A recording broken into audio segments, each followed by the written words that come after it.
ओंकारबिंदुसंयुक्तं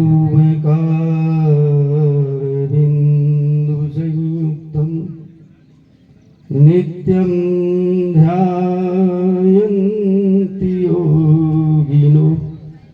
कामदं मोक्षदं चैव ओंकाराय नमो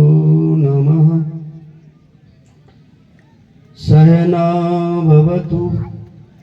सहनौ भुनक्तु सह वीर्यं करवावहै तेजस्विनावधीतमस्तु मा विद्विषावहै। असतो मा सद्गमय। घट घट कण कण में व्याप्त सूर्य चंद्र नेत्र स्वरूपी परम पिता परमेश्वर समस्त भगवान की मां नर्मदा जैसी अनवरत चलने वाली पवित्र गंगा नर्मदा यमुना जैसी नदियों को धारण करने वाली हम सबको जन्म और मृत्यु के बाद भी साथ देने वाली परम पूजनीय भारत माता, मंच पर हमारे आज के इस कार्यक्रम के मुख्य वक्ता के रूप में सम्माननीय महादेव जी और भगनी सारिका दीदी जी, अन्ना माता जी, मेरे समस्त हिंदू समाज के प्रमुख जनों और इस पवित्र मन को धोने वाले ज्ञान रूपी यज्ञ में पधारे समस्त आत्मस्वरूप मेरे भाई बंधुओं, करुणा शक्ति दुर्गा स्वरूपा असुरों का मर्दन करने वाली महाकाली बन के जो अपना प्रताप प्रभाव दिखा देती है, ऐसी करुणा की प्रतिमा माताओं बहनों, समस्त बाल गोपाल जनों, हम अत्यंत सौभाग्यशाली हैं कि विश्व की एकमात्र इस धरती का नाम माता है, भारत माता कहते कि नहीं, इसमें हमने जन्म पाया है और केवल इसी धरती में भगवान शिव, भगवान श्री हरि विष्णु, भगवान श्री कृष्ण, भगवान श्री राम, 12 अवतार, कच्छ अवतार, मत्स्य अवतार, दुनिया के अवतार, महावीर स्वामी गौतम बुद्ध हैं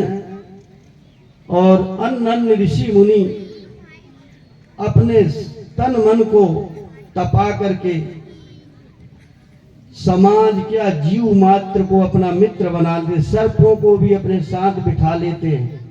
शेरों को अपने पास में बिठा लेते। वो सत्ता वाली धरती में हमने जन्म पाया तो कितने बड़े सौभाग्यशाली हैं। प्यारे भाई बंधुओं, माताओं बहनों, हम कोई अच्छी तरह से अपने मन में बात को डाल लेनी चाहिए कि जिस माँ ने हमको जन्म दिया है वो केवल 9 महीना पेट में धारण करके 1 वर्ष दूध पिला के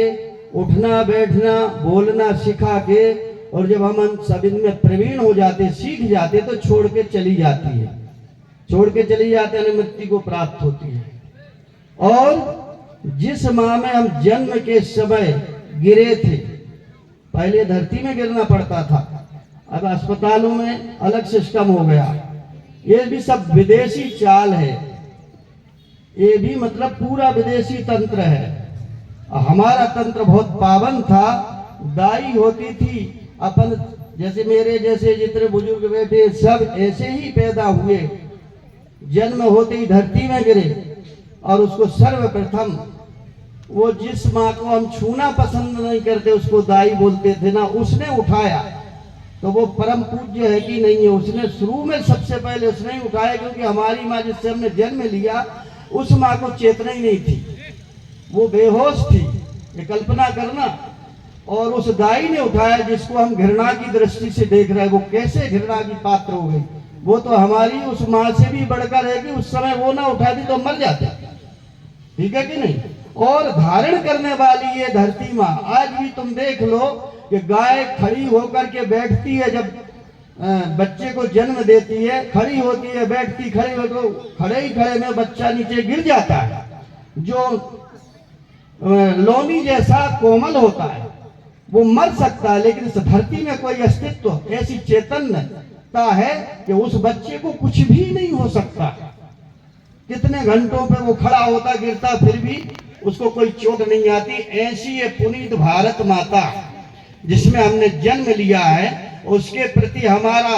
किस प्रकार का बर्ताव हो रहा है, जिसका परिणाम हम देखने जा रहे हैं कि हम आसुरी वृत्ति की तरफ जा रहे हैं।